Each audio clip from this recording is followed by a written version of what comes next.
Good morning. Camp Base is out working on the GTX again. It's kind of late winter, and I don't do much camping in the winter. This is sort of an alternative to camping.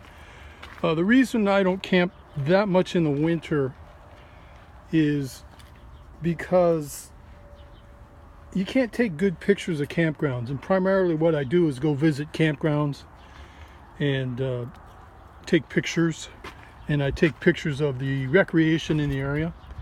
But this time of year, and you can look here in the sky, it's not really that good for taking pictures. Pictures don't come out well, they come out dark. So consequently, I find other things to do this time of year, and here's what we're playing with today. This is a 1969 GTX, and today I'm working on the floors. I've got, you know, it didn't have any rust in these areas where you see the blue tape. It had like just missing paint. You could just see the metal. So I thought, well, the floor looks so damn good, you know, why spray paint the whole thing?